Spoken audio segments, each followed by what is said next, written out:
Olá, hoje o nosso assunto é muito sério, porque nós temos visto um aumento de casos de feminicídio, especialmente aqui em Cuiabá, em Mato Grosso. Vamos falar então sobre essas situações, vamos falar sobre a divulgação de nudes de vítimas, de mulheres na internet, de que forma isso pode trazer problemas para a vítima e é crime. Então, sobre este e outros assuntos, nós conversamos hoje com a delegada da Delegacia Especializada de Defesa da Mulher de Cuiabá, Josirlete Magalhães Criveleto. Obrigada, delegada, por ter aceito o nosso convite. Eu sei que a vida, a sua vida é muito corrida, mas a gente agradece muito.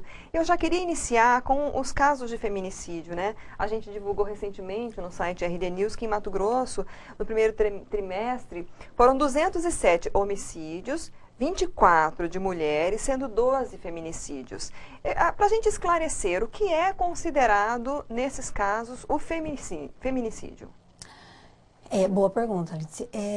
Porque hoje nós não temos ainda, né, uma estatística que seja diretamente realizada para índice só de feminicídio. Então, a estatística ela é computada, como você colocou aí, homicídio de mulheres, e aí nós temos um setor dentro da Secretaria de Segurança que vai analisando esses casos conforme eles são indiciados como feminicídio. Então, o que se caracteriza o feminicídio? Seria o homicídio de mulheres praticado com violência de gênero. Então, o que significa isso, né? O feminicídio praticado com violência de gênero. Por a vítima ser parente, ascendente direto ou companheiro, então praticado com violência doméstica, e aquele outro caso que é praticado com ódio, né, ou discriminação, preconceito contra a mulher. Então, esses índices de feminicídio são, então, de homicídios de mulheres que foram praticados ou com esse elemento de ódio, né, de menosprezo à mulher por ser mulher, ou por se tratar de violência doméstica. Aí seriam considerados como feminicídio. E nesses casos, o feminicídio tem a pena agravada? Sim, é um aumento de pena, né? Conforme preconiza a lei, é justamente o quê?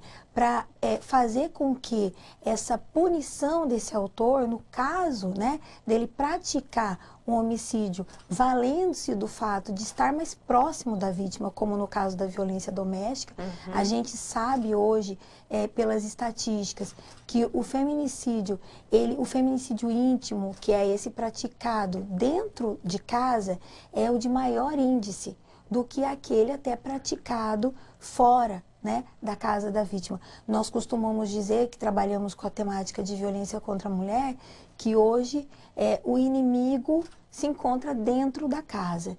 Então, é por isso que a política criminal, ela entendeu, então, como um aumento, né, seria uma qualificadora do crime de homicídio, se tratar, então, um feminicídio íntimo, aquele praticado com violência doméstica, ou por ser mulher, né, com ódio, com discriminação à mulher. A gente tem visto muitos casos, até bastante chocantes, porque muitos desses crimes tem como a senhora falou, tem a questão do ódio, mas tem uma característica até parece de filme de terror. Sim, né? Infelizmente. Por que chega nesse ponto? O que precisa ser feito para evitar que se chegue numa situação, já que às vezes, justamente um caso que vem de violência doméstica, já vem de um histórico de agressão, delegada? Então, Lídice, nós sempre trabalhamos, né, a questão, eu sempre digo assim, o feminicídio, ele é o único crime que pode ser evitado. A gente tem sempre falado isso. Quando você trabalha o feminicídio íntimo, que é esse praticado com violência doméstica, você percebe que existe todo um ciclo de violência e aquele ciclo, então, ele chegou ao seu último grau, que é o feminicídio. Então, por isso a importância de nós trabalharmos a conscientização dessa vítima, de que ela se encontra nesse ciclo. E muitas vezes o ciclo da violência, ele começa lá naquele namoro, né, onde ela conhece uma pessoa e ela de repente acredita que aquela pessoa, olha, ele só é muito ciumento, né, ele é obcecado por mim, né, ele não me deixa sair porque ele me ama. né? Ele não me deixa usar uma roupa mais provocante porque ele me ama e não quer me ver. Então, o ciúme exacerbado, aquela situação que muitas vezes a pessoa se encontra praticamente num cárcere privado, dentro de um relacionamento, é proibida muitas vezes de ver familiares, de ter amizades, né? No seu local de trabalho, não pode entrar em contato muito, ter muito grupo de amigos, de ter amizades, de falar ao telefone, tem o celular sempre ali, olha, eu quero ver as suas mensagens, eu quero... Então, assim, tudo que é exagerado, né, naquele relacionamento, já é algo para elas se tocar sobre a questão do relacionamento abusivo. Então, muitas vezes, esse relacionamento abusivo, ele vai tender a uma situação de violência, né? Partir, então, para uma violência real dentro do relacionamento. Quando essa vítima ela acaba se casando ou vivendo numa união estável com esse autor, ela começa, então, esse relacionamento abusivo, ele pode, então, progredir para uma ameaça, né? Até que aquela ameaça se concretize. Então, acaba que esse ciclo de violência vai aumentando, né? Até o ponto dela ser agredida. E, muitas vezes, como o que acontece no ciclo de violência é que existe a fase da explosão, depois existe a fase do arrependimento, que é a lua de mel.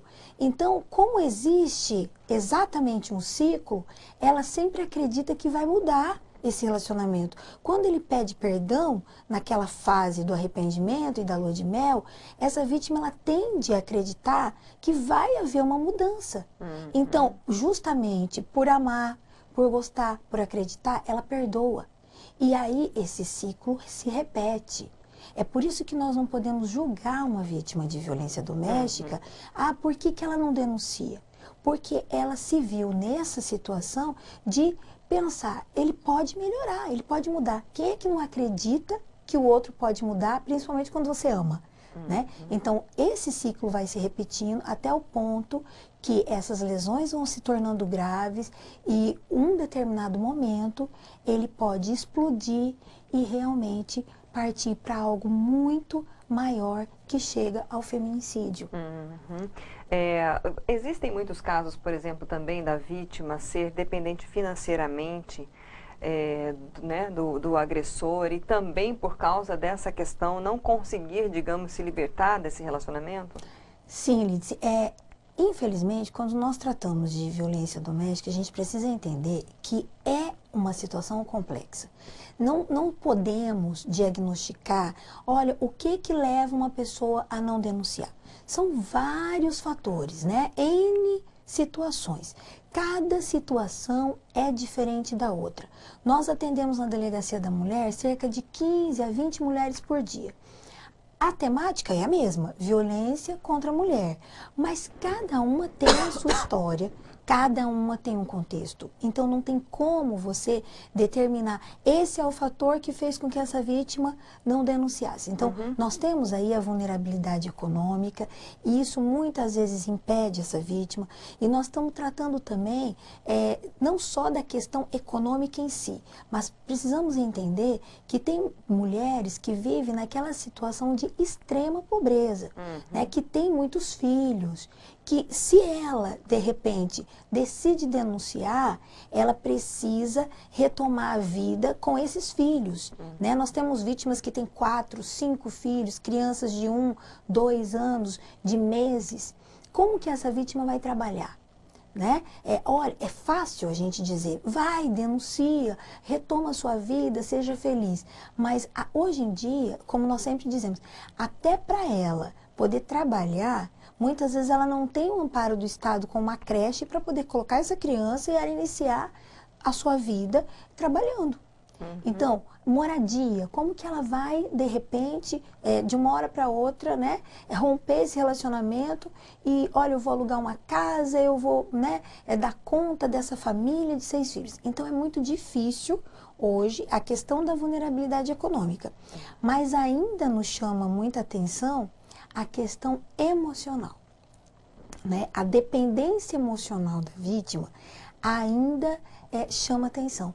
É um dos fatores que também faz com que essa vítima, ela continue nesse ciclo de violência. A questão da dependência emocional. A gente sabe, já que é um crime que pode ser evitado, né, precisa haver toda uma estrutura para dar um apoio. Nesse caso, um apoio emocional. A gente sabe que existem iniciativas, né? No Poder Judiciário tem, a OAB tem, comissões e tal. O que precisa melhorar em toda essa estrutura de Estado justamente para levar esse apoio para a mulher que sofre a violência doméstica, às vezes até ela tem condições de se manter, mas emocionalmente ela está dependente daquele relacionamento. O que a senhora acredita que precisa ser feito, que falta ainda na nossa estrutura no Estado? Olha, nós agora temos tentado, né, a Câmara Temática da Secretaria de Segurança já tem trabalhado, né, nós temos trabalhado na prática, em rede, né, Judiciário, Defensoria, Ministério Público, a Polícia Judiciária Civil, todos os órgãos de segurança pública, a Polícia Militar e outras secretarias, né, a CETASC, temos ali a Prefeitura também Municipal com a Secretaria de Bem-Estar, Secretaria de Saúde. Então, temos várias instituições hoje ligadas ali na Câmara Temática, tentando realmente implementar ações que visem principalmente o índice de feminicídio, né, diminuindo. Mas nós temos essa preocupação que a rede possa também trabalhar nesse sentido de recuperar a autoestima da vítima. Porque acredito que a questão é trabalhar essa autoestima, é devolver para essa vítima, né, no momento em que ela decide, olha, eu preciso denunciar, porque isso tem que partir da vítima. Muitas vezes nós podemos apoiar, né, muitas vezes ela pode ter ali amigos, familiares que podem dar o apoio, mas ela precisa tomar essa iniciativa. Eu quero romper, né, com essa violência, eu não quero mais esse tipo de relacionamento para mim. E a partir daí, trabalhar a autoestima dessa vítima. As pessoas que são dependentes emocionais, elas precisam retomar a vida dela, acreditar que ela pode, né, pensar, eu preciso primeiro me amar, né, para depois eu ter condição de fazer com que outra pessoa também me admire. Então, essa retomada dessa vida diferente, essa autoestima que a gente precisa ter nessa rede, o acompanhamento psicossocial dessa vítima após a violência. Então, é isso que nós temos buscado nessa rede de atendimento. É quase um nascer de novo, exatamente. Né? A gente teve também um caso recente que foi noticiado da divulgação, né, de fotos, de nudes, por parte de um digital influencer, que foi até decretada a prisão dele, mas a gente já viu a notícia que ele já foi solto, né, vai ficar com tornozeleira, mas ele, além de divulgar, ameaçou, né, a ex-companheira. E esses casos, assim, de divulgação, muitas vezes as pessoas até culpam a mulher porque por que você deixou tirar a foto, por que você deixou gravar, porque às vezes acontece num momento de relacionamento, ela até confia, né? Sim. Mas como evitar esse tipo de situação, o que nesse caso é o crime mesmo? Gostaria que a senhora esclarecesse um pouquinho também pra gente sobre isso. Sim, é muito importante nós falarmos sobre essa questão dos crimes contra a dignidade sexual, né, a liberdade sexual da mulher, até porque eu vejo muito triste, sabe, nos nossos dias, a pessoa se valer o que nós chamamos de pornografia da vingança, né? Tudo isso eu vejo que tem uma origem machista mesmo, né? A sociedade que nós vivemos ainda é machista, a cultura do estupro ainda é disseminada, aquela situação de que a vítima ela é que tem culpa, né? E inclusive nessa questão da divulgação de fotos, de vídeos, de nudes, geralmente a sociedade acaba muitas vezes deturpando a situação e se perguntando, mas por que ela tirou a foto, né? A mesma coisa que acontece em relação ao estupro, né, que nós costumamos dizer, é o crime em que, ao mesmo tempo que a sociedade ela condena, ela também é a primeira a perguntar e julgar a vítima. Então, é o tipo de situação que a vítima acaba sendo julgada junto com o criminoso. Por quê? Porque nós vivemos essa cultura de estupro, que é sempre, você estava com que roupa? Você tinha bebido? Né? Por que você estava passando naquela rua aquele horário? Não se pergunta nada sobre o autor, mas se pergunta muito o comportamento da vítima.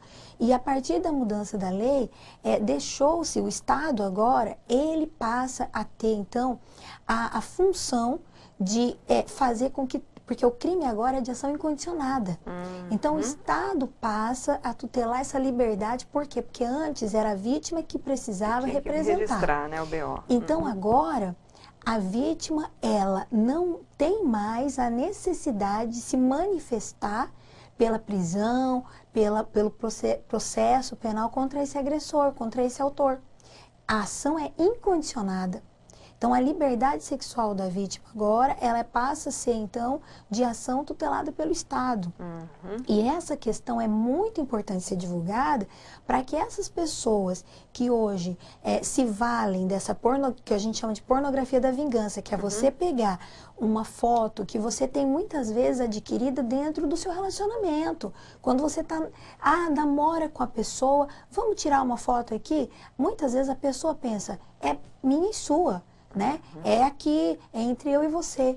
De repente... Ainda existe uma relação de confiança. Exatamente. Aí o relacionamento acaba e esse autor... E diga-se de passagem, não é só o homem que pode praticar o crime. A mulher também pode praticar o crime quando expõe. Então, o crime é a exposição, é você transmitir, né, uma foto... via telemática, informática, então, de qualquer forma que você possa estar transmitindo para outros, né, ou uma foto, ou um vídeo de uma cena pornográfica, de sexo, nude. Então, essa situação é crime hoje, com pena de 1 a 5 anos, ou seja, a ação é incondicionada. Por isso nós tivemos esse caso, né, recente, com a prisão do autor e... foi, né, posteriormente colocado em liberdade, mas isso não significa que ele não esteja respondendo um processo penal. É importante que se diga isso. Ele responde um processo penal e vai até o último grau, que seria a condenação do autor. E aí a vítima mantém como medida protetiva a determinação de que ele se afaste, de que ele não possa... Nesse caso, né, foi colocado tornozeleira eletrônica, pedido medidas, especialmente porque ainda existia a questão da ameaça e foi um crime praticado com violência doméstica. Então, é importante dizer, né, nós temos aí o crime, nesse caso, de namorados que fazem isso, ex-companheiros, né, ou ex-namorados. Além do crime ser o crime de... transmissão, né, e essa questão de divulgação da foto, ainda é praticado com violência doméstica, né, ou seja, ainda agrava mais a pena. Nesses casos, assim, para retirar essas fotos ou esses vídeos, em que parte, né, em que momento, digamos, é do inquérito, é do processo, para a determinação da retirada? E os sites, os provedores, eles são obrigados? Como é que é essa questão?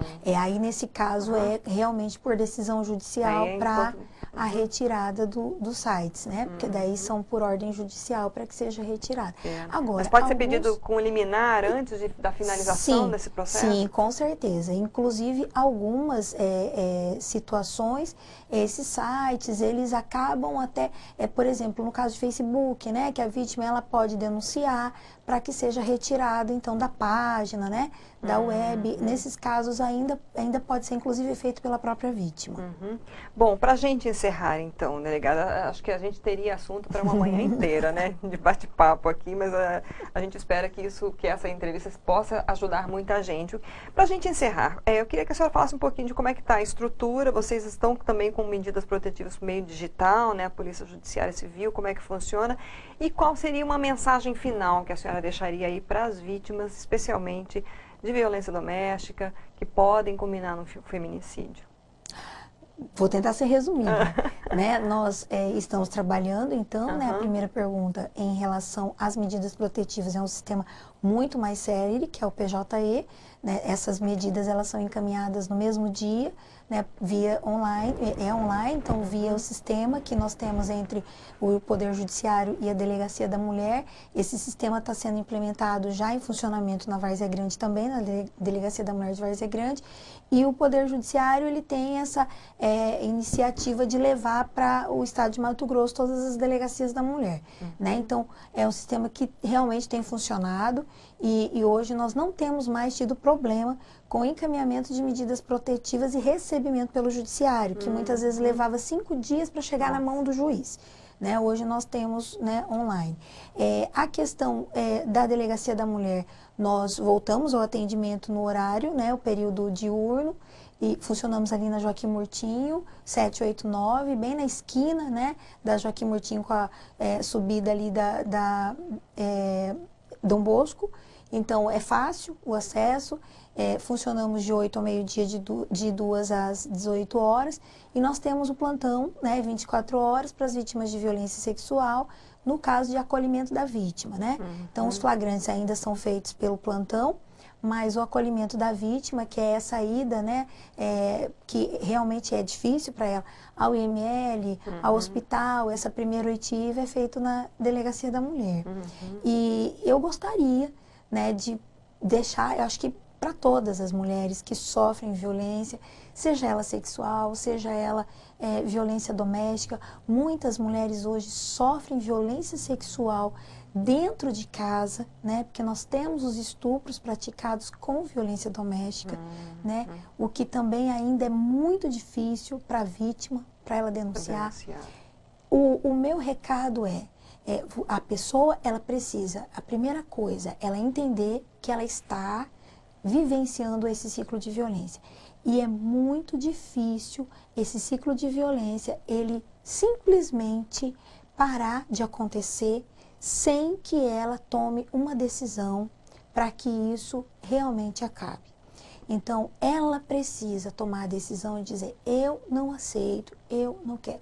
Nós não estamos aqui dizendo se, olha, o que vai acontecer depois, mas você precisa dizer, eu não aceito viver dessa forma com violência. A primeira coisa que você precisa fazer é isso, é dizer, eu não aceito, e tomar a decisão. E depois, você com certeza vai encontrar pessoas que podem te apoiar nesse processo de denunciar e de viver sem violência. Procurar ajuda, né? Exatamente. Obrigada, delegada, pela sua presença novamente, por todas as informações. Eu que agradeço, estamos à disposição, inclusive na Delegacia da Mulher. Obrigada. Nós conversamos com Josirlete Magalhães Criveleto, delegada da Delegacia Especializada de Defesa da Mulher de Cuiabá, e essa entrevista fica disponível no nosso canal do YouTube, nos sites RDTV e RD News. Peço a você que compartilhe, nem que seja para mais uma pessoa, que você possa acreditar que viva uma situação difícil, que você desconfie, que viva num relacionamento abusivo, ou para os seus grupos. Vamos divulgar essas informações, vamos passar adiante. Isso é uma forma também da gente fortalecer todo esse ciclo, né? E tentar diminuir aí esses casos de violência. Obrigada pela sua audiência. A gente se vê na próxima.